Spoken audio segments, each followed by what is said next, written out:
The Ben Jarofsky Show is 100% independent. Lots of ways you can help us out. You can go visit Ben's website, thebenjarofskyshow.com, featured columns, podcasts. You can also follow the show on YouTube at Benny J Show.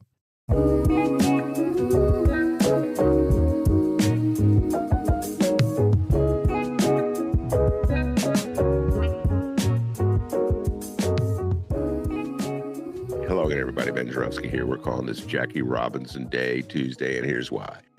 Because it is April 15th, my friends, and it's Jackie Robinson Day throughout the country. It's also Harold Washington's birthday. Shout out to the greatest mayor who ever lived in the city of Chicago. I know my distinguished guest, Alejandro Verdin, agrees with me when I say that. He lives in Chicago, ladies and gentlemen, political consultant, extraordinary strategist behind the great Wisconsin victory for the Dems. 2023 was it? I get my days mixed up and it's all passing. He'll correct me anyway if I got it wrong.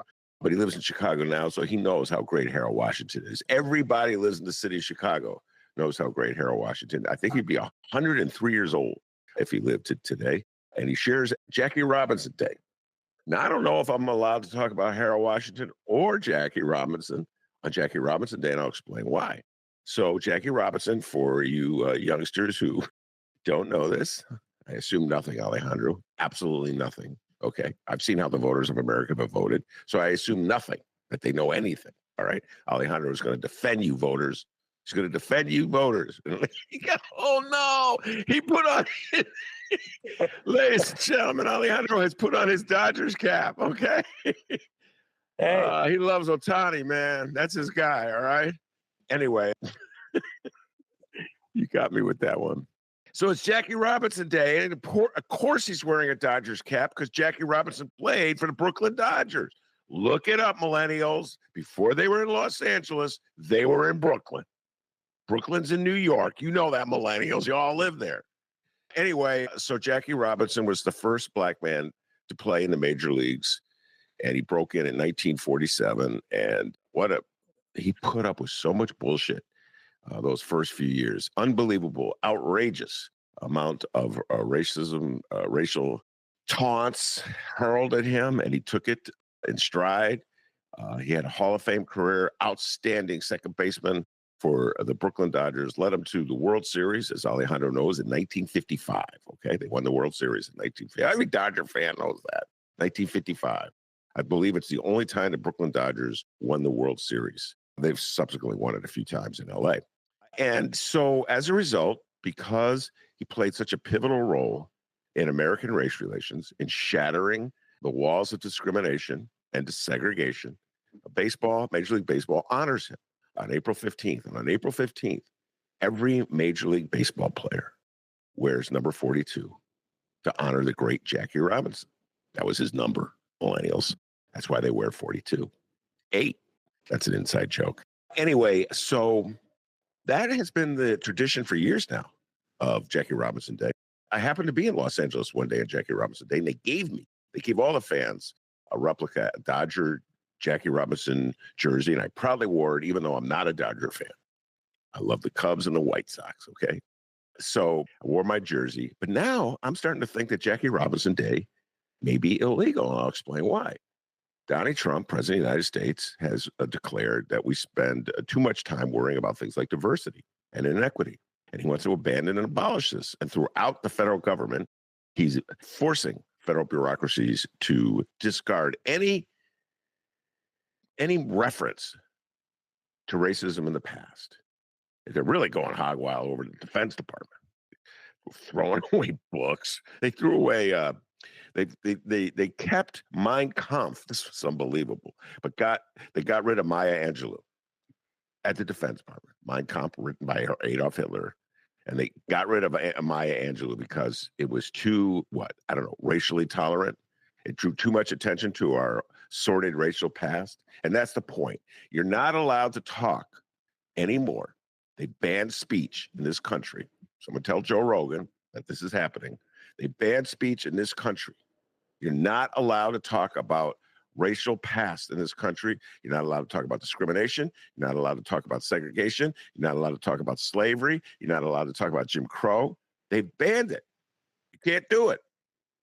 All right? In fact, they'll go so far as to fine universities, FINE, take away their money if they go too far in this. Well, Jackie Robinson Day is nothing more than a tribute to diversity.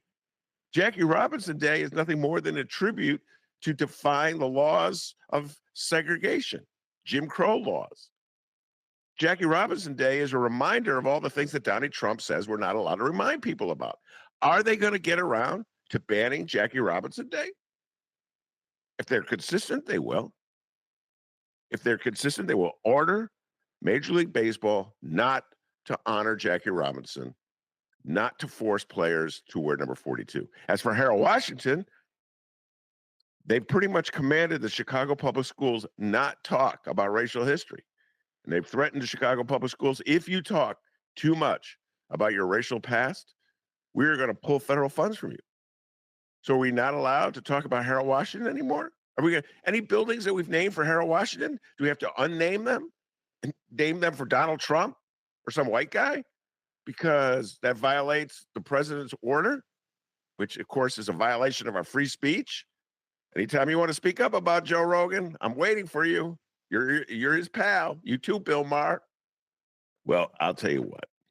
At the risk of getting deported to El Salvador, I will continue to honor Jackie Robinson Day and Harold Washington Day on April 15th, Harold Washington's birthday, and the day Jackie Robinson made it to baseball. So here's a toast to you, Harold, and to you, Jackie Robinson. I'm going to drink it, and then I'm going to bring on Alejandro. It's delicious. Alejandro, welcome to my humble podcast. Thank you for having me, Ben. I'm happy to be here. Are you going to honor Jackie Robinson Day? I'm going to honor Jackie Robinson Day. I don't have a Brooklyn Dodgers hat, but I have my LA Dodgers hat, and I will honor him today by wearing it on your show. But also, living and practicing what he taught us, the important lessons. All right. So this is your first time on my show, and let's take a moment for you to introduce yourself to my listeners. And you might start with, why of all the teams in baseball do you support the Los Angeles Dodgers? Are you from California originally? Yes, I was born in Los Angeles, in East LA, City Terrace specifically. So I'm a tried and true LA sports fan. Lakers, Dodgers, anything LA. I'm a booster. Although I'm living in Chicago right now. I've been here for the past 5 years.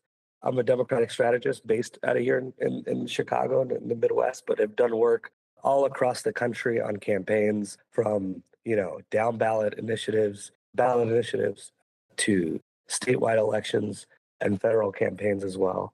And so really excited to be here and talk about some of those experiences and why it's relevant today. And City Terrace, shout out City Terrace, East LA. And Sarah's Food Market, I see you. So let's talk a little bit about Wisconsin. This has been on my mind.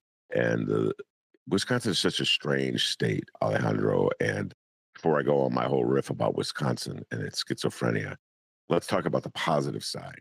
So when was it? It was this first Supreme Court victory for the Dems, significant Supreme Court showdown. I lost track of time. Was it 2023 or 2022? It was 2023, but we have to go far back to 2018, right? Go ahead.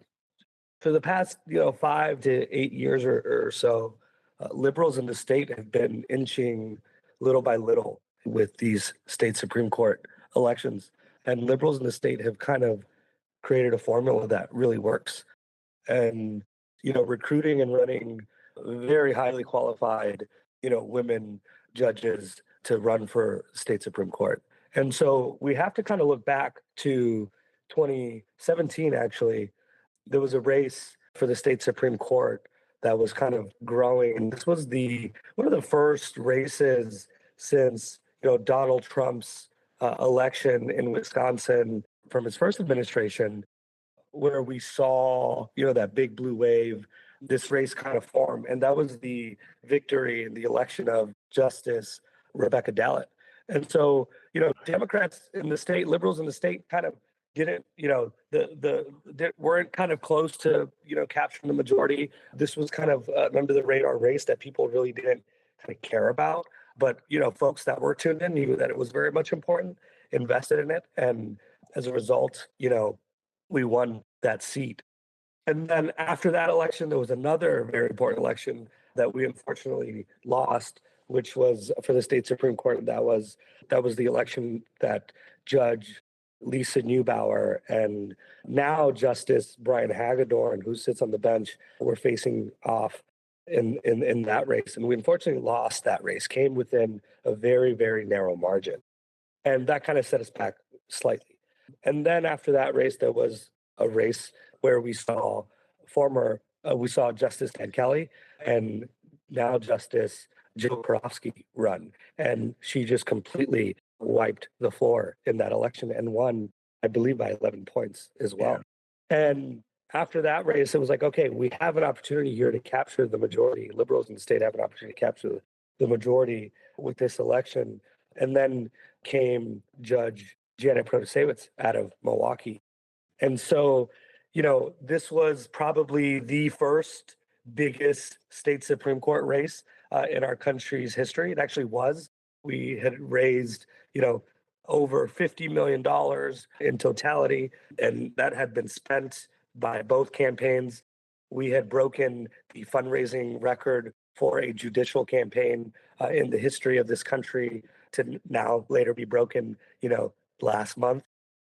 And we flipped control of the Supreme Court in Wisconsin for the first time in 15 years. Some judicial historians in the state will say even longer, depending on how you kind of judge some of the justices of the past, their ideological,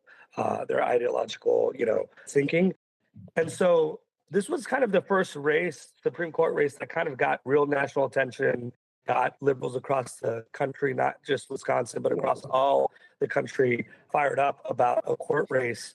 And a lot of folks remember that, right?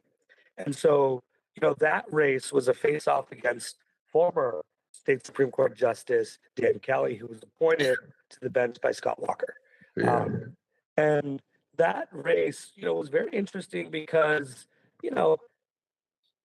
that was, it was dubbed the, year's biggest election because the balance of the court was up for grabs. But more importantly, there were national implications with that race because years prior in the 2020 election, Joe Biden had won the state of Wisconsin. However, in reality, I think he won by 30-something thousand votes or so. But in reality, he won by one vote, and that was one vote on the state Supreme Court in a 4-3 decision that essentially allowed the results to stay the same and didn't allow Republicans to throw out ballots to kind of swing the election towards Donald Trump's way in 2020. And so, it was a very important race because people understood that, hey, this isn't just about, capturing control of the court, but there are implications to the race.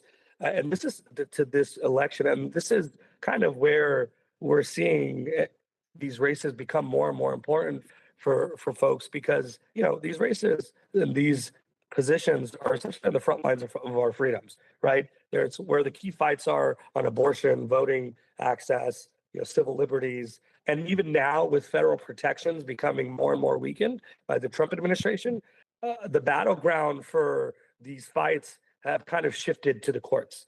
It also is a way for us to guardrail against extremism, right? When, extremist far-right politicians want to kind of can't push their policies through the legislature. They seek to do it through the courts. And that's a way for us to kind of fight back. And so this is kind of a conservative playbook, a very strong conservative playbook that we've been seeing for the past, decades. The right has very much understood what kind of power these courts hold. And they quietly have been pouring a lot of money into these races, building a bench amongst conservative jurists. And, I think this is something that we have definitely awoken to within the past couple of decades ourselves. But it's also why you're seeing Mitch McConnell just, push through many of his nominations through the judicial system because they very much understand the power that the courts have. And that's why the courts are becoming a battleground to a lot of the issues that we kind of care about. So Oh, yeah, no. I'm going to stop filibustering because we got a lot. No, that's not a filibuster. That was a riff. There's a But difference. And there's a difference between a riff and a filibuster. All right. Now, now you're going to have to help me with something. Here yeah, we go. So, because I'm not accountable for anything I say, because there are no campaigns that hinge on what comes out of my mouth, I'm pretty much free to say anything I think. And so I generally mock and make fun of voters in Wisconsin and Michigan who vote for Donnie, even though he's not in their best interest. And then I don't feel compelled in any way to win them over. I just think, I essentially think they are lunatics. And you, on the other hand, are accountable for what you do. You go to work for candidates who need to win so that the state of Wisconsin Supreme Court, following this, listeners, doesn't vote 4-3 to throw out the 2020 election. So Alejandro can't play around like Ben in the attic. What he does matters. What he says and thinks and how he acts and behaves and treats Wisconsin voters has an impact. And if he acted like me and had that attitude, the contemptuous attitude for cheeseheads who vote for Donnie, then MAGA would have won that Supreme Court race and would have been a 4-3 vote to essentially throw out all the votes out of Milwaukee, which is what they do. Okay? They just, we're black people. Oh, we're going to throw away their votes. We'll do it on Jackie Robinson Day. So here's my question to you.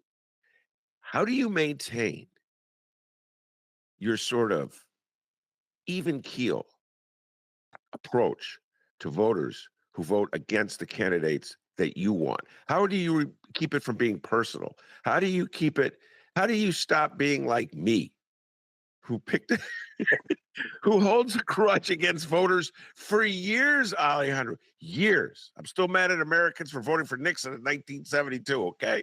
I hold a grudge for years. How do you maintain an even keel and approach it so that you can just like get that voter who voted for Biden one year and Trump the next year to vote Democrat? Go ahead. I think there's a couple of things to this, right? I think I was raised in a very diverse household, not just the home that I grew up in, but also my family. You know, I have family members that are very liberal. I have family members that have voted for Trump in this past election. But I kind of remind myself and have to remind myself that we're all human. And at the end of the day, what we want is we want safer communities. We want good jobs, right? We want to put food on the table.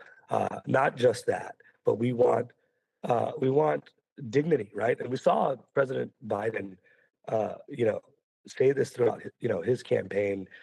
People want dignity, and so when we're on the campaign trail and we're talking to people that don't, share the same beliefs that we have, you just got to remind yourself that we're all humans, and we all, at the end of the day, we all kind of share the same goal here.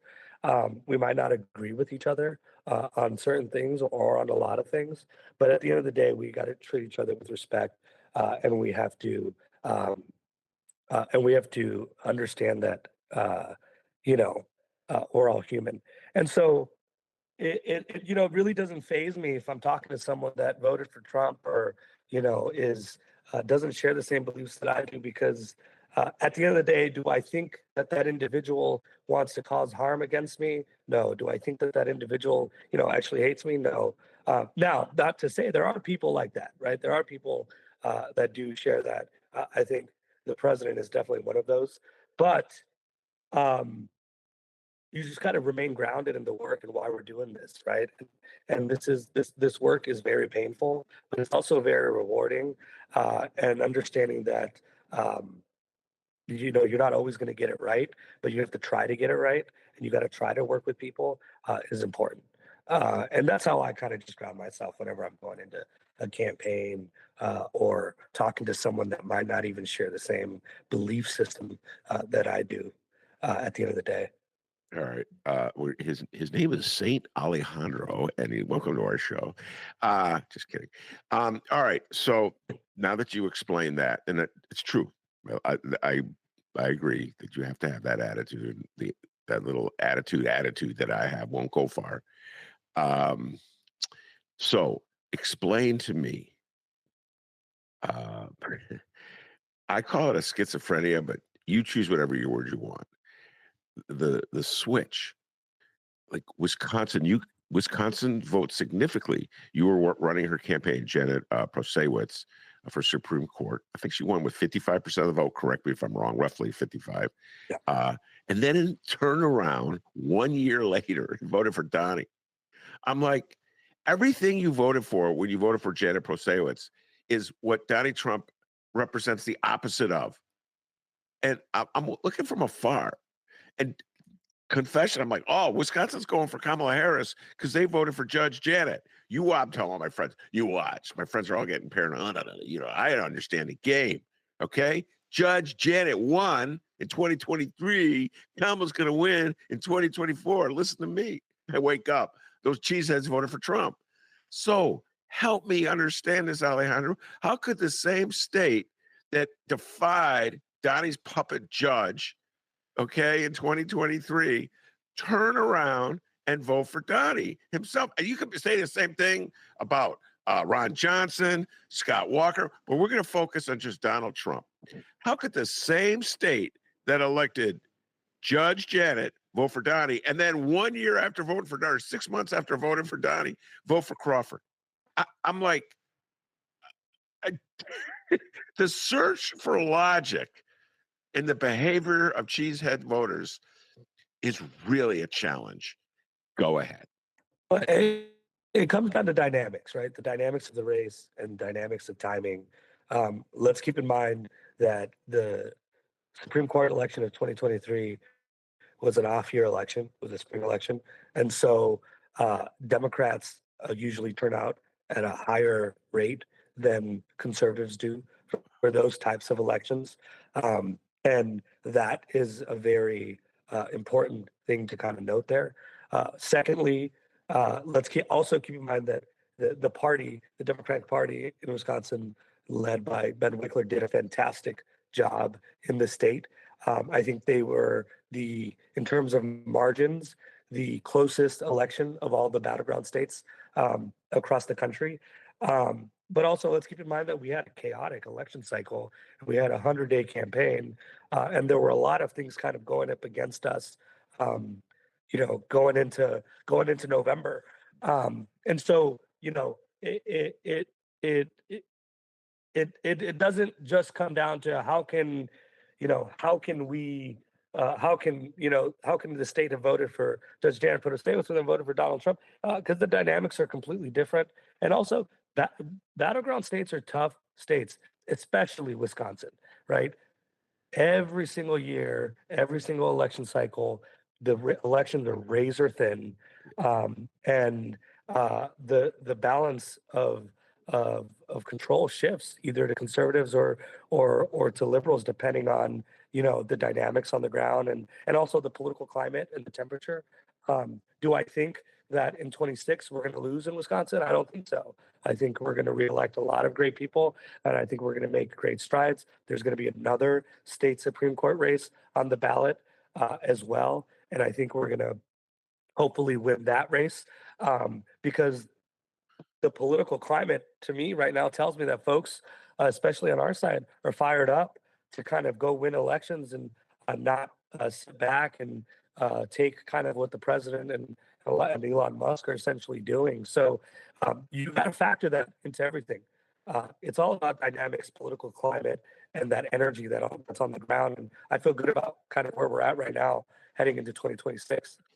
So this is okay. It's just to dig a little deeper here one more time. So yes, I understand the principle of a swing state where things are razor thin, and it could go one way or another depending on turnout. I understand that. But Judge Janet won by 10 percentage points. 11. Oh, my bad.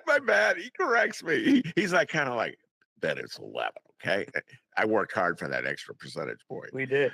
All right. And you kind of beat Crawford. Crawford only won by 10. Just saying, Crawford people. And a little trash talking. That's how they do it. They get together, they trash talk. So, all right. Either way, 11 or 10. Let's cut it in the middle, 10 and a half. All right. between the two Supreme Court justices. Yeah. How do you go from a 10-point margin? That's not really a swing state anymore. That's Illinois. A Democrat wins, you win by 10 points. That's a blue state. That's not a swing state. Well, then they turn. Go ahead. Well, but and then you also, I think here's the thing: these are court elections, right?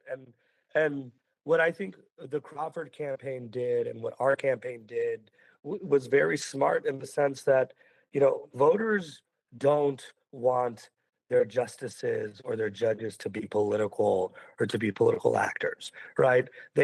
No one wants that. When you go to a courtroom, you want to know that you're going to get a fair shake, whether it's the outcome you wanted or not. You got a fair shake, and that's what you want, right? And what we have seen consistently from Republicans in the state is putting candidates forward that have deep ties to the party, right? Dan Kelly had ran his campaign out of the Republican Party headquarters in Madison.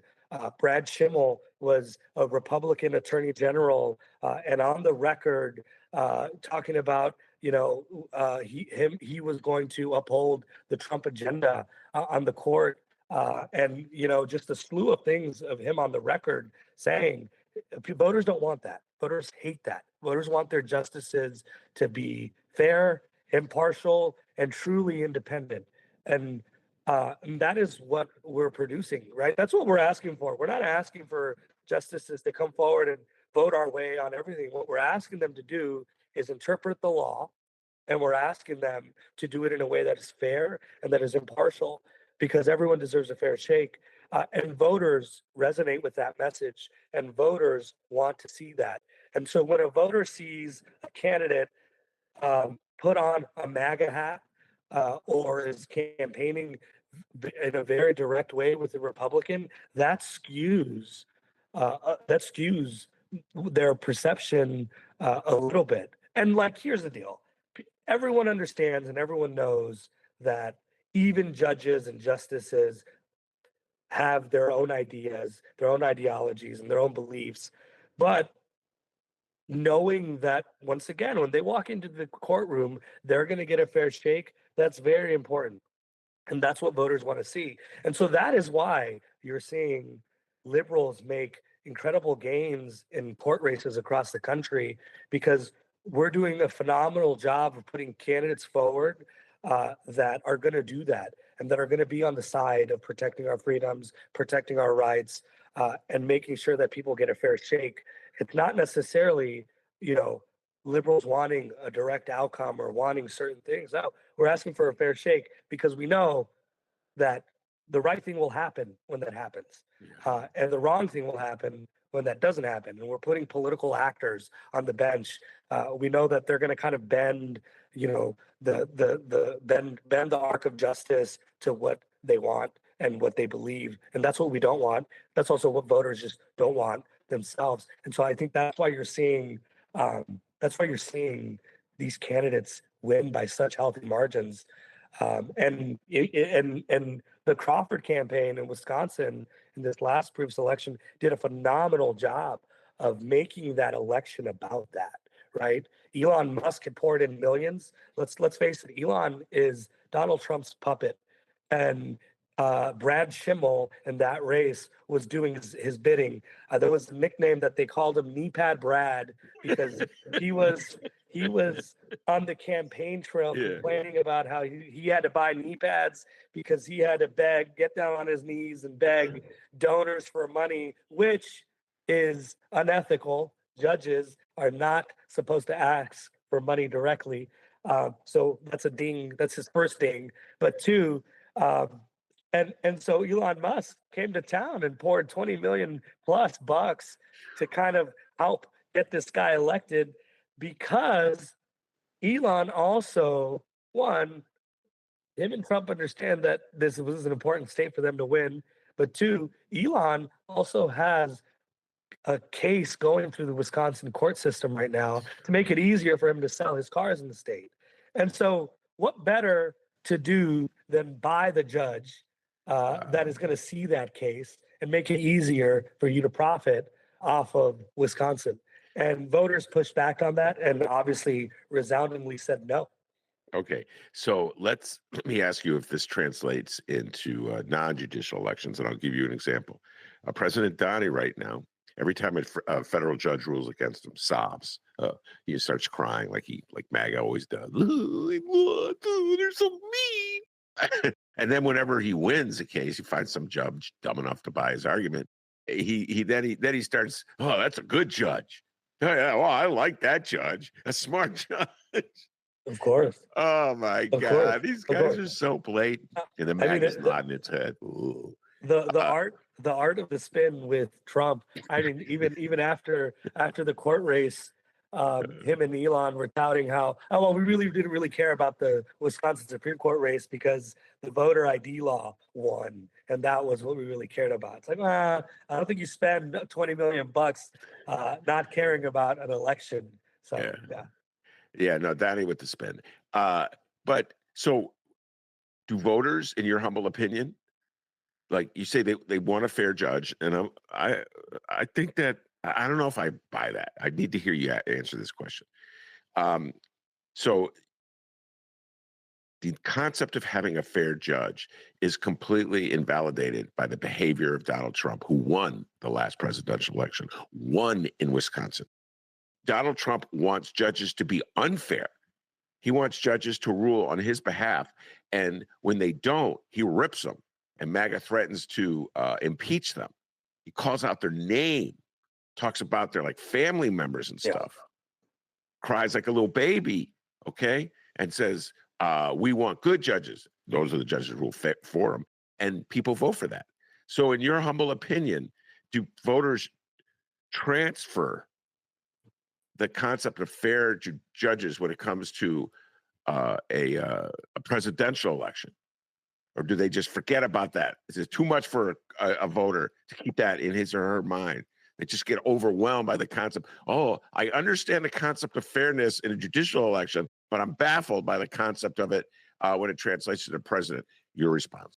I think it's completely different, right? When we're talking about, we have to keep in mind voters are incredibly smart and understand the stuff. And Ben, I know you're going to say no because I know what you want to say, but they are, especially when it comes to judicial elections.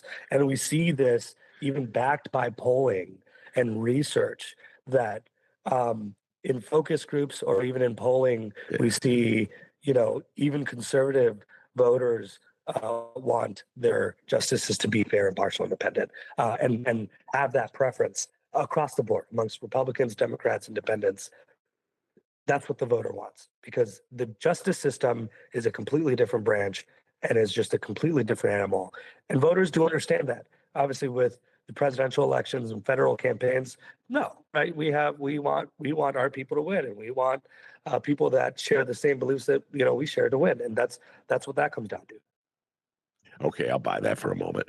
And so if you can't do an exact situation between a judicial election and a presidential election, if people have an expectation of fairness in one, but it's an adversarial situation in the other, I understand the distinction you're making.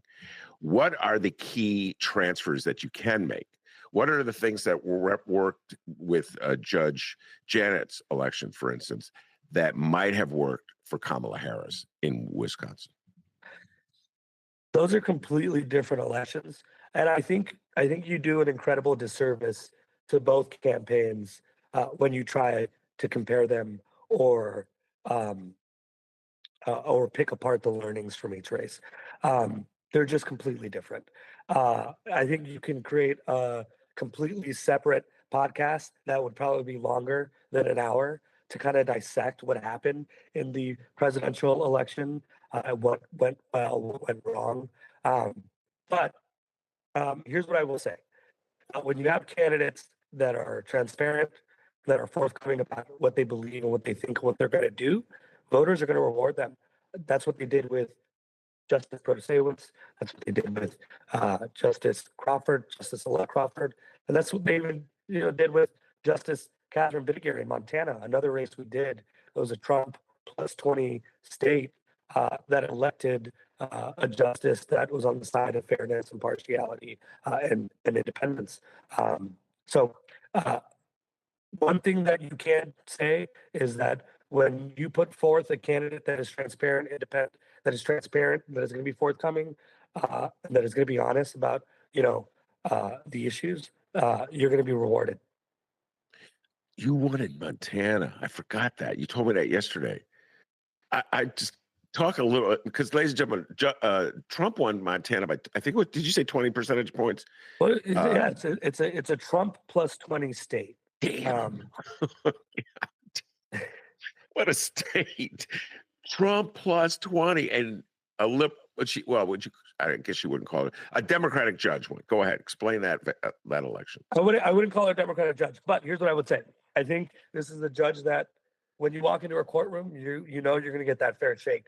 But I mean, one of the key races that was kind of um, under the radar in 2024, obviously because of just how chaotic 2024 was as an election cycle, was the state Supreme Court election um, in Montana. So, uh, amid the tsunami of currents in 2024, the red wave that we experienced, um, we were able to secure Judge Catherine Bittigary's election to the state Supreme Court in Montana. Um, in a state where John Tester was defeated and all the other down ballot Democrats were defeated, Judge Bittigary was essentially the only sort of liberal aligned candidate to win the state. And um, this was an interesting race because there were two court seats up for grabs. Um, Judge John Lynch was running for one of the seats. He was a very qualified judge. Our candidate, Judge Catherine Bittigary, was running against a Republican aligned judge. And outside groups spent a lot of money on these elections. I think it was close to $11 million or so. But the two campaigns ran different campaigns with different messages and different strategies. Our campaign won by 8 points. It was like 54% to 46, and the other lost, unfortunately, by that exact amount, 8 points as well. So this was a fun race because you rarely see sort of like an A/B test of two campaigns in real time in the same election. But there was, in Montana, there was a lot of comparison to kind of bring and draw from. And, you know, we defined our candidate, we modeled and did heavy research on what worked, what didn't. We didn't cede the ground to Republicans, especially in a state like Montana, right? We did heavy conservative radio. We did heavy Fox News. And we essentially met the voters where they were because you have to, especially in a state like that. We did the same thing in Wisconsin. But it's going to be exciting to see where Montana goes from here because there's going to be another court election. And this, if you kind of mock up the ideological balance of the court and where justices sort of sit, you could make the argument that this is for the balance of the court in Montana in 2026. And that would be an incredible thing for liberals to kind of take advantage of, especially with the political dynamics going on right now, to take advantage of and tap into. So we're excited to kind of see what happens there. But once again, Ben, taking us back to your first question of, how could Wisconsin, vote for Donald Trump, but then vote for Janet Protasiewicz? Like, how does it make sense? Well, how can a Trump plus 20 state go for a liberal aligned judge? And it brings us back to what kind of we've been saying all along is if you put forth a candidate that is for specifically for judicial races that are fair, impartial, independent, and the voter truly believes that and sees that, you're going to have success. And if you don't show that or display that, you won't be rewarded. And so that is why these races are very nuanced and very interesting. And I fall in love with them and do them because they're not your average, they're not your Yes. typical political campaign, and you can't look at it as such. But also as a campaign operative, you can't treat it as such because it is far more nuanced and far more difficult than a traditional political campaign. I agree with you. And I'm going to rephrase it in my way, which you may not agree with my rephrasing, but this is what I've learned from this conversation: that the judicial race, there is a level of objectivity that voters are engaged in, and they're looking for like principles, fairness, impartiality, independence. They're looking for. They don't want a rubber stamp. They want these principles to be advocated. Okay. Yeah. In a non-judicial election, like a presidential election, they don't care about fairness. They don't care about impartiality. They don't care about independence. In fact, they're looking for just the opposite. If you look at the results, they want a president who's not fair, who cheats, who does anything he can to win, who doesn't want anything remotely resembling independence. He just wants blind adherence to whatever he says, even if what he says today differs from what he said yesterday. And he's very partial. He's not impartial in any way. And so voters, I hadn't thought about this, Alejandro, but like voters distinguish between one and the other. Absolutely. They go, I'm going to go by my ideals in this judicial race, but I'm going to open the window and throw away all my ideals in. Well, I think you're right in the sense, yes, voters are smart to differentiate and understand the differences. But I think far deeper than that, at the end of the day, the voter wants to know, how are you going to make my life better? And how are you going to work for me? And how are you going to help this country do that? And do I believe that you are capable of doing that? And I just don't think we made that argument in 2024. Got it. And I think that's why Donald Trump won. I don't think it's because the average person or the average voter. I think his MAGA right base of voters do, right.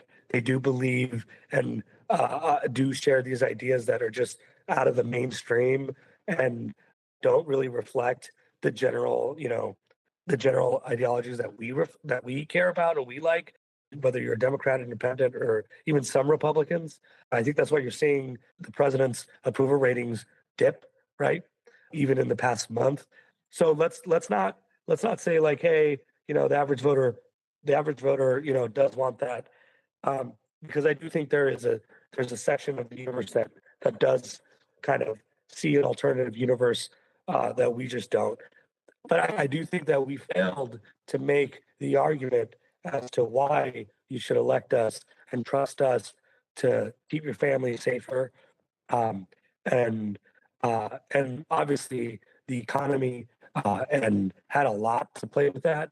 And I think that we failed in that aspect. But I think that I think that there are lessons that have been learned, and I think that you're going to see Democrats do a better job this time. And I think Democrats are really catching their footing now when it comes to this. I saw a poll, I didn't really look into it deeply, but I saw an article that showed for the first time the voters trusted Democrats with the economy more than they did Republicans, and that's because as a result of what we're seeing right now. Right, we're seeing the stock market go up 10 points one day, go down the next, and people don't want that kind of chaos. Yeah, and people are scared, man. Like people are scared with this recession, kind of hitting us even harder than we expect. And so I think people are kind of getting buyer's remorse. And I think Democrats are catching their footing and are going to take advantage and strike when the iron's not. Yeah. All right, let's close with that. Your general sense of where the Democratic Party is right now, and in the aftermath of Trump's victory, man, it was just so much gloom and doom among my beloved Democrats. And Alejandro, you should know something. I've been voting Democrat since way before you were born, okay? I'm the sucker of the Democratic Party. I bitch and moan about Democratic candidates, and then I turn around and vote for them. And all my friends on the left, I go, Ben, you should just forget it. You never get anything out of them. They give me such grief. I got a lot of lefty friends, Alejandro, okay? So what's the state now of the Democratic Party in your humble opinion as we move on? Do you think it's a positive signs? And if so, what are some of the themes, in your humble opinion, they should be pounding away at as we move forward? Go ahead. Yeah, I mean, like I said earlier, I think Democrats are catching their footing, and we're fighting back.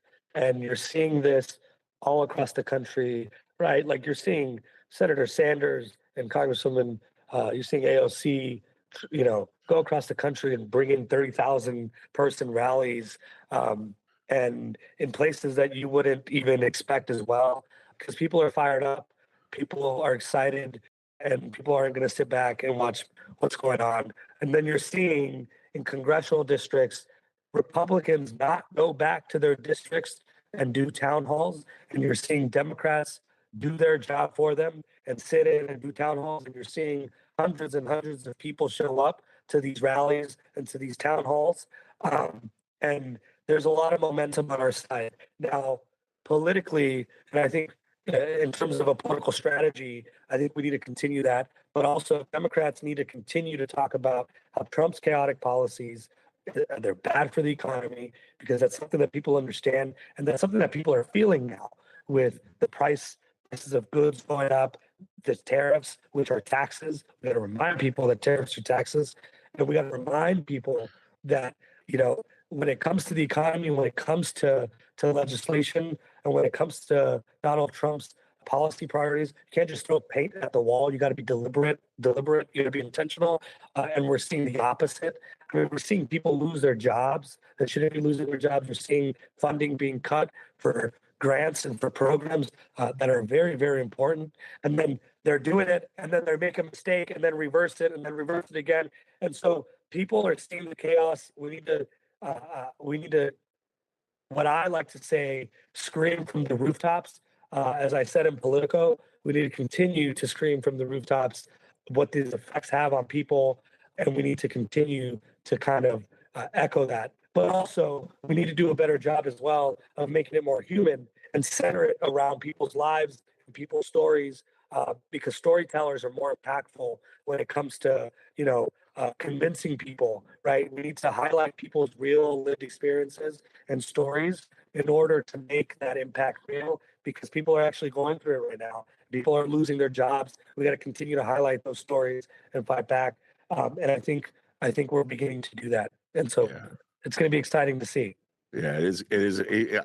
Even I, as jaded as I am, getting excited. And your point, your hometown, I don't know if you saw this, your hometown of Los Angeles, 50,000, I want to say, maybe Downtown. more, downtown Los Angeles for Bernie. God bless you, Bernie, and AOC, And Joe Baez. People are going to laugh because downtown is so dead right now. It's so empty. No one goes down there because of the effects that the pandemic has had on downtown. And 30,000 people show up to a rally. I mean, that says something. That speaks a lot. Packed last Saturday. It would have been like the 10th, the 11th, or whatever it was. It was packed in downtown LA. And to your point, I saw this and I was laughing at this of Democratic congressmen going into Republican districts and say, how do you like them now? Sean Casten did that to Darren LaHood, I think it was, in his district. And they got a good crowd of people out there for a meet and greet. It's not even his district. Just, what the hell, I'll go over just. And so, yeah, you raise a good point. And don't forget, people are going to get a second wind, a wind of enthusiasm once the Dodgers win the World Series again. Man, and something else that happened this weekend. Now, you're not going to hear from Alejandro, okay? Chicago Cubs win in LA, lost game one, won game two, 16-0, ladies and gentlemen, 16-0. I like to say, I was telling my group chat, listen, you really think we were going to use all our energy this early in the season? The Cubs needed something to look forward to, so we gave them that, and then we're coming back in a week or two at Wrigley, and we're going to stomp on them, so it'll be fun. Okay, yeah, and we will, Alejandro and I will both be cheering in the NBA Finals when my beloved Bulls go up against his beloved Lakers. Yeah, the Bulls going to make it to the finals. And Kobe White's going to hit a jump shot over Austin Reeves, and the crying you hear in LA will be just so loud as the Bulls celebrate. Yeah, I'll root for the Bulls because y'all just acquired a big man. The Bulls just acquired a big man. I'm blanking on his name. I went to high school with him. I played basketball with him. Let me get his name. Wait, Zach Collins? Zach Collins. There we go. You knew Zach Collins back in high school? Oh yeah. What high school did you go to? Bishop Gorman in Vegas. Oh, that's right. I forgot that. But dude was from Vegas, man. So he started in LA, East LA. I'll root for the Bulls because I live here, but also got a former classmate that is that's on the team, and so Zach Collins. You know, I since I know everything about the Bulls, we'll close with this. Zach Collins, backup center for Chicago Bulls, played for Gonzaga, Bishop Gorman High School in Las Vegas.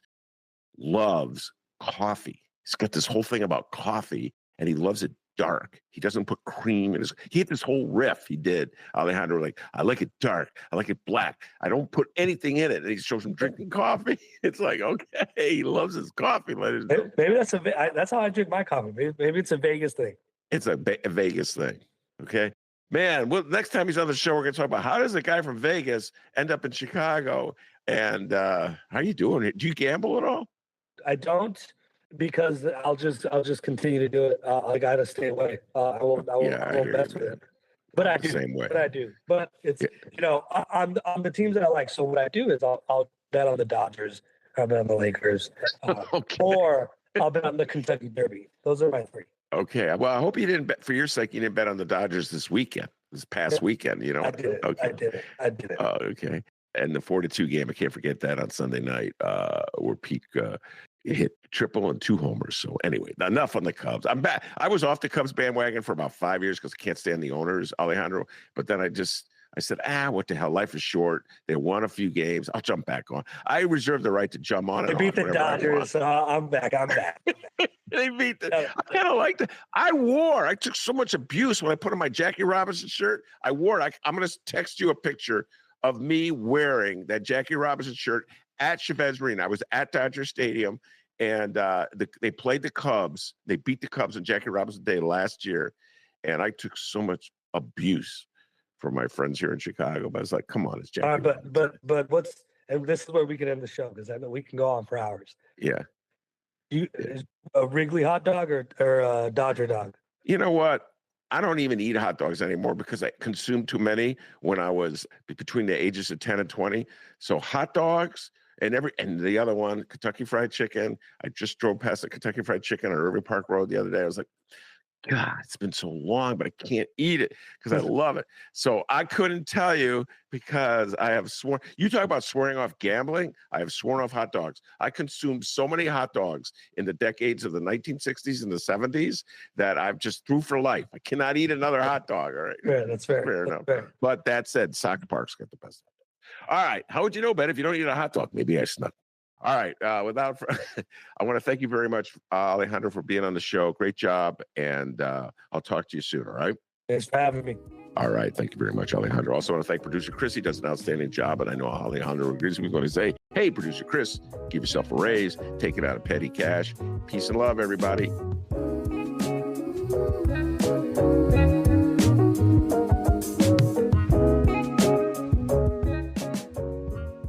Thanks for listening to another episode of The Ben Joravsky Show. If you want to help the show, don't forget you can follow us on YouTube at Benny J Show. You can like the clips, like the shorts, watch the videos. It helps out. Once we get to a certain level, we might actually get a few dollars from YouTube. So that would be really nice, and it won't cost you a penny. Great way to help the show.